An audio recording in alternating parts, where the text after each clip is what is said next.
Menko Polhukam Mahfud MD mengungkapkan ada dua alternatif tanggal pendaftaran Capres dan juga Cawapres di Pilpres 2024 yang saat ini dibahas antara KPU selaku penyelenggara pemilu dan juga pemerintah. Dalam forum diskusi pemilu yang diselenggarakan Kemenko Polhukam pada Rabu, Mahfud mengungkapkan diskusi terakhir di KPU ada dua opsi pendaftaran Capres dan Cawapres. Opsi pertama adalah pendaftaran dibuka pada tanggal 10 hingga 16 Oktober mendatang. Sementara di opsi kedua, pendaftaran diselenggarakan pada 18 hingga 24 Oktober 2023. Mahfud menyebut perubahan jadwal pendaftaran Capres dan juga Cawapres tersebut tidak mengubah jadwal pencoblosan yang tetap akan dilakukan pada 14 Februari 2024 mendatang.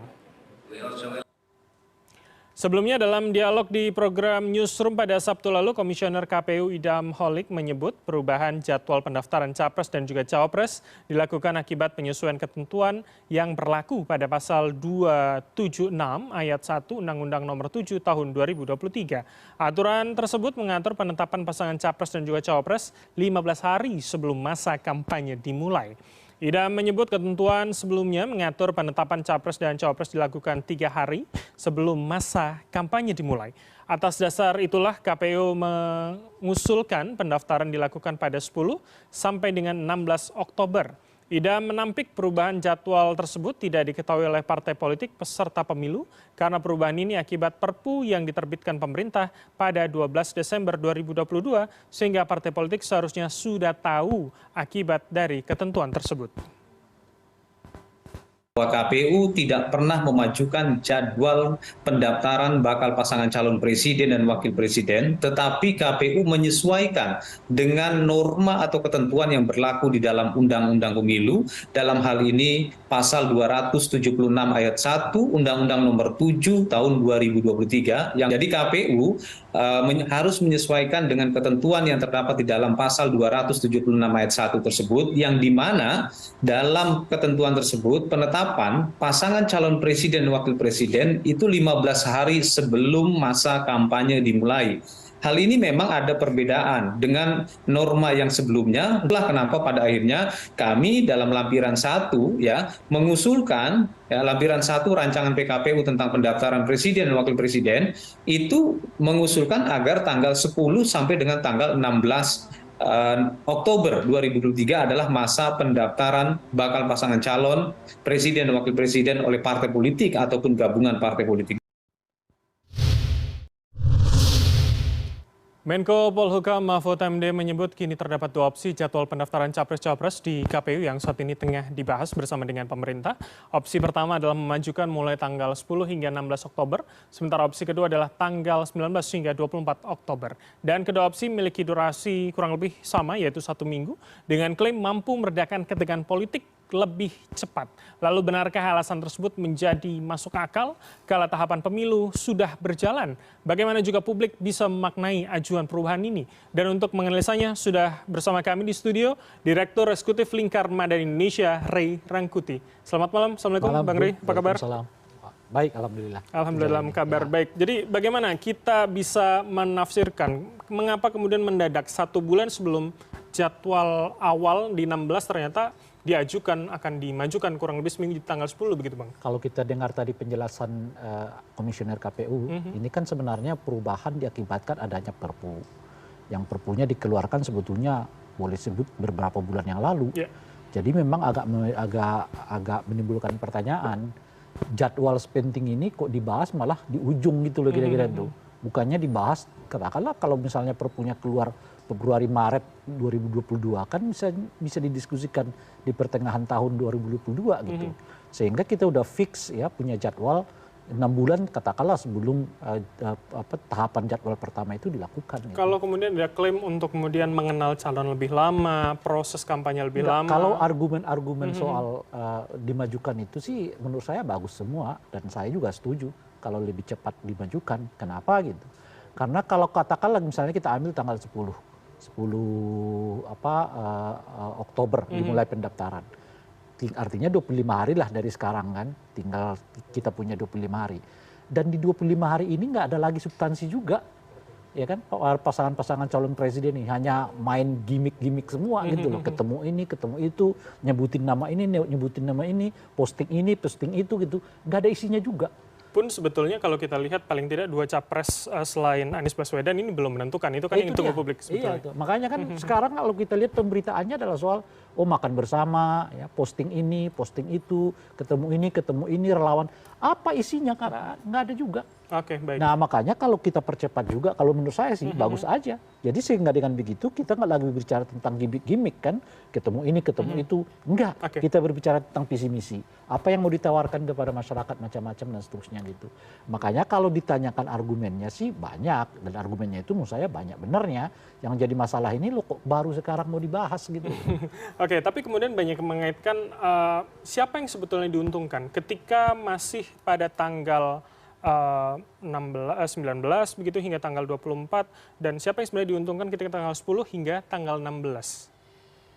Ya sebetulnya kalau menurut saya sih yang diuntungkan itu ya kan pemerintah mengusulkan kan secepatnya, ya mereka lah yang diuntungkan salah satunya kan. Karena kepentingan pemerintah itu kan ya itu tadi, ini udah banyak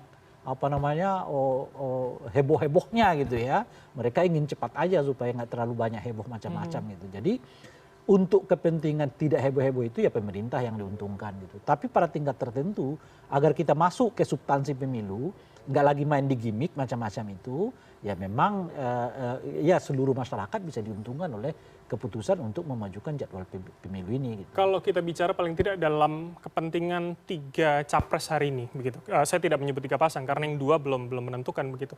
Akankah kemudian akan berdampak? Siapa yang kemudian diuntungkan pada awal 10 atau 19? Kalau dipercepat justru keduanya menurut saya agak dirugikan, ya bukan diuntungkan nih, karena dengan begitu mereka akan kesulitan untuk memastikan siapa calon bakal wakil presiden yang akan mereka usung gitu. Kenapa gitu?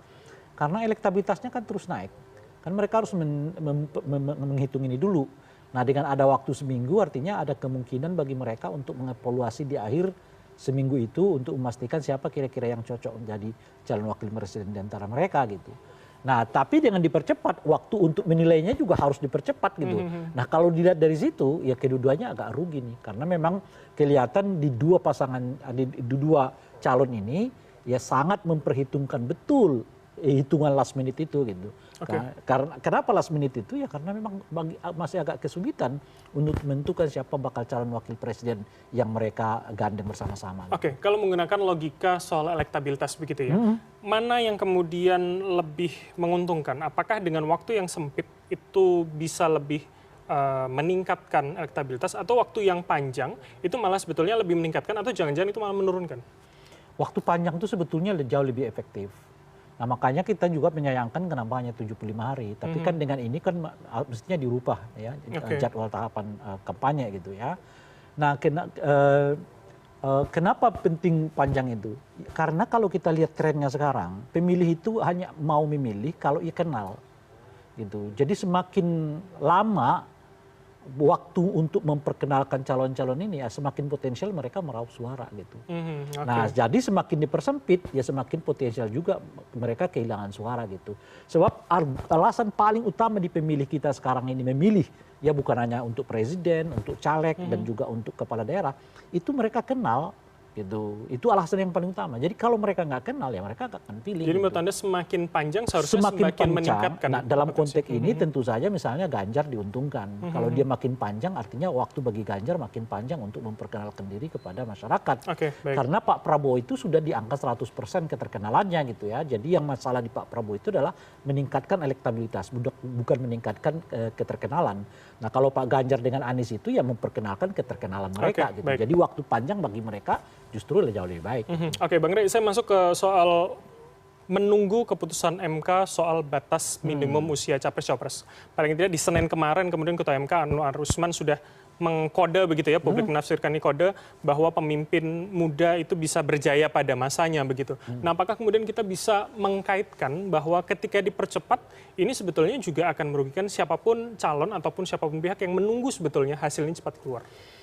Yang kelihatan sangat berkepentingan dengan putusan ini kan adalah Gerindra. Karena mereka salah satu partai yang sudah mulai agak terbuka mengatakan Gibran adalah salah satu calon yang mereka Potensial. pikirkan untuk bersama dengan Pak Prabowo gitu ya.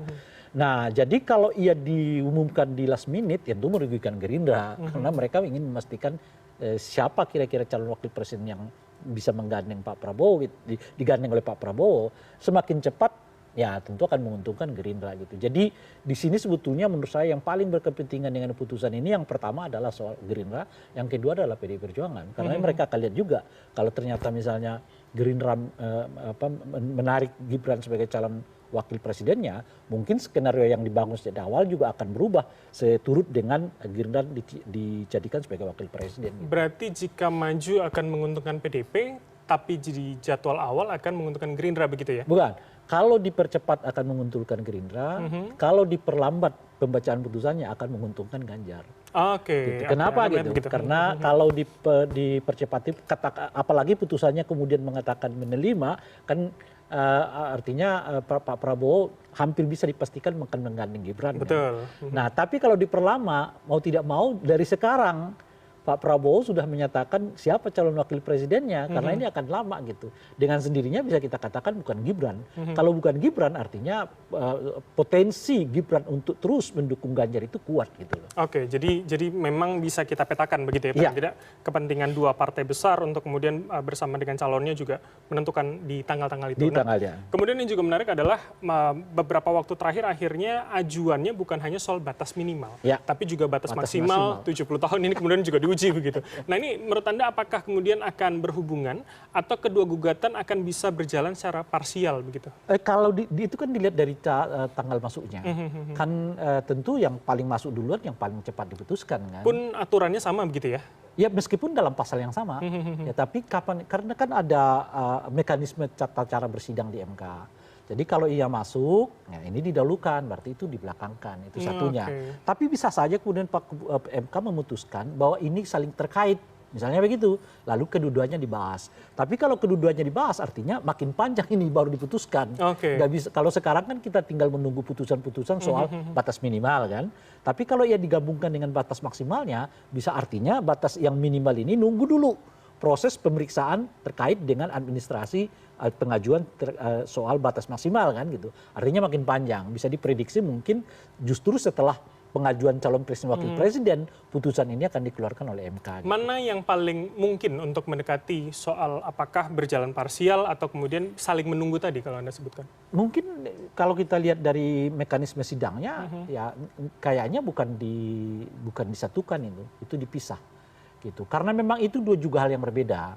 Pun ada yang menyebutkan itu untuk mengganjal Prabowo Subianto begitu yang berumur 71. Tapi menurut saya ini juga dua mekanisme yang berbeda. Satunya itu kan meminta supaya diturunkan ya dari 45 ke 35. Itu artinya pasalnya sudah ada, aturannya sudah ada, tinggal dibatalkan oleh Mahkamah Konstitusi. Pasal yang menyatakan batas maksimal 40 tahun itu batas minimal 40 tahun. Tapi kalau meminta supaya batas maksimal 70 tahun, enggak ada aturannya. Jadi ini aturan di satu segi meminta Mahkamah Konstitusi mengkoreksi undang-undang, tapi di bentuk yang lain adalah memerintahkan atau meminta Mahkamah Konstitusi membuat aturan gitu loh. Jadi ini dua hal yang berbeda memang itu. Satu meminta supaya mengkoreksinya, satu meminta membuat aturannya, dan ini makin jauh sebetulnya dari kewenangan Mahkamah Konstitusi. Oke, jadi Anda melihat sebetulnya tidak bisa berjalan beriringan begitu ya? Akan Intinya satu tidak akan berjalan beriringan, dan juga mungkin soal batas minimal ini akan diumumkan pertama kali gitu. Nah, tinggal kita lihat dalam beberapa minggu ini gitu. Kalau ia diumumkan lebih cepat, ya tentu Gerindra akan diuntungkan. Kalau ia diumumkan lebih lambat, ya Ganjar yang akan diuntungkan gitu. Oke, baik. Berarti apakah kemudian nanti kita bisa melihat sebagai publik tentunya menafsirkan mana yang akan tanggal yang diputuskan itu akan menentukan sebetulnya siapa yang diuntungkan dan siapa yang sedang bermain atau kemudian berkepentingan untuk di situ. Yang paling penting itu jangan 1 minggu sebelum pendaftaran. Kita tinggal lihat ya, apakah pendaftarannya di tanggal 10 seperti skenario yang pertama, atau nanti akan kembali ke tanggal 16 seperti skenario yang kedua yang tetap gitu ya. Tinggal kita lihat. Jadi hitungan saya itu adalah kalau setelah 1 minggu baru diumumkan, udah kerepotan nih. Artinya udah terbentuk siapa calon presiden, wakil presidennya gitu. Tapi kalau diumumkan sebelum 1 minggu, entah itu tanggal 10, kalau misalkan tanggal 10 Oktober, kan artinya tanggal 5 lah ya, paling lambat diumumkan putusan Mahkamah Konstitusi itu gitu. Nah itu artinya Gerindra mungkin akan mengambil keuntungan lagi-lagi kalau putusannya mengabulkan permohonan itu. Gitu. Atau jangan-jangan mungkin putusan MK yang akan lebih dahulu daripada kemudian ajuan tanggal 10 tadi. Akan mana yang lebih mungkin? Kalau dilihat dari jadwal persidangan, ini mestinya waktu-waktu di mana MK sudah mengumumkan hasil dari sidang ini gitu. Ajuan batas minimum usia apakah mereka begitu ya? terima atau mereka tolak gitu. Mestinya minggu-minggu ini. Oke, jadi harusnya artinya mungkin akhir September kita udah bisa tahu tuh. Harusnya begitu ya? Iya, kalau dilihat dari jadwal persidangan kan mereka udah. Dan artinya cukup dekat begitu ya, paling tidak akhir September artinya mungkin ada 10 atau belasan hari menjelang pendaftaran jika tanggal 10. Jika tanggal 10 dilakukan. Mau dimajukan mau dimundurkan kalau